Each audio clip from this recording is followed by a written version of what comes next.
So it all began with this guy named Columbus, who got on a boat searching for India. He landed in the Bahamas, quite possibly one of the biggest mistakes of all time, and yet once a year, we honor him and all of his terrific accomplishments.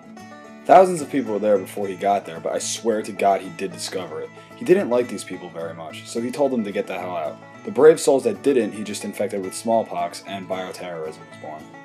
He told all of his European boys to come over and take over the place, and several did. In what would be called the colonial days, they populated the place, forcing all the natives westward. They had such thrilling hobbies like growing corn and burning 11-year-old girls for being witches. Yo, it's Halloween! Then these assholes got really lazy and decided they didn't feel like building a country anymore, so they called up their boys in Africa to come build it for them. They eventually decided that they had enough slaves to build a country that they didn't need the English or their tea, so they dumped it all in the harbor, and it was on. The Redcoats got like super pissed off, and we didn't feel like dealing with their bullshit anymore, so we put together an army and held our ground. While the British were busy dressing up, this guy named Thomas Jefferson, who had a huge family, wrote this paper saying that all men were created equal and entitled to certain unalienable rights, except for you. Oh, come on! And since those bloody wankers stood right out in the open in an orderly fashion, we picked off those bastards one by one. Now that we were on our own, we elected a man who never told a lie to lead us because he seemed trustworthy. We made a constitution and everything. The people in the North finally let their slaves go. It's about time! However, the people in the South who didn't believe in progress or science were still being lazy and stubborn. Tensions brewed, but meanwhile, we decided to move west again. We built railroads through the natives' homes and ate all their food. Then someone started this rumor that there was gold out there, so mad heads got in their wagons and tried to get a piece of the action. Now remember those North-South tensions? Well, some people got super pissed off again and decided they didn't want to be a part of America anymore, and once again, it was on. Long story short, the North won despite the fact that some guy capped their main man. While the South tried to convince themselves that they won, Hail the Confederacy! the North was busy building cities and inventing some cool shit. We were doing quite alright, so some more Europeans wanted in. We told them to bring their tired and their poor, unless they had polio or were Asian. Europe started fighting this great war, but it didn't seem so great, so we decided to stay out of it for the most part.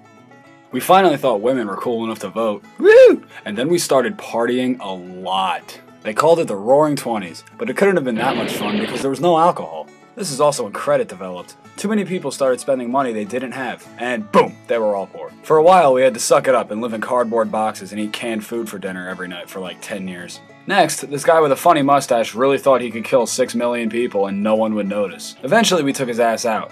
But don't forget the Japs decided to drop mad bombs on us, and for a while we had to deal with them. But let's just say a little boy and a fat man took care of everything. Now that that was over, we were on top again. Motherland! Sort of. We each kept getting more and more bombs just to scare the shit out of each other, but a really charismatic dude peacefully calmed everybody down and everything was alright, until someone used him for target practice. Ask not what your country can do for you!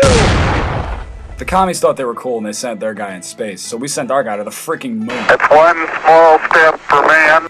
Cut! Meanwhile, on Earth, we heard this country in Asia was having some problems and we thought we should kill thousands of our troops to help them. On top of that, this guy had the craziest dream and told everyone about it. I have a dream for this! Now segregation was gone and people got really happy and were about to get a lot happier. So happy they wore flowers and bright colors. They talked about peace, love, and a lot of other things that didn't exist. At least they gave us good music.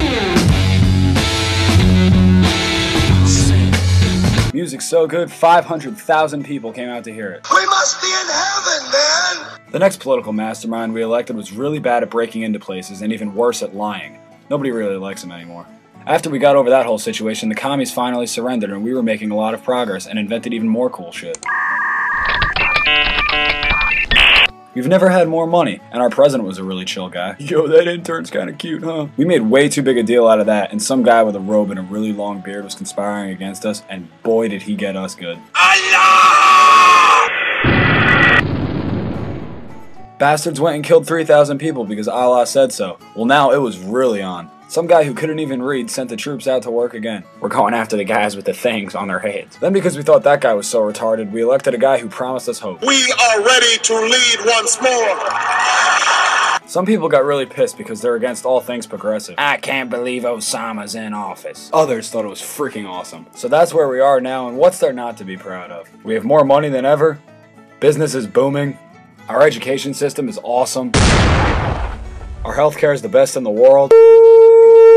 And everybody freaking loves us. Damn, it feels good to be American.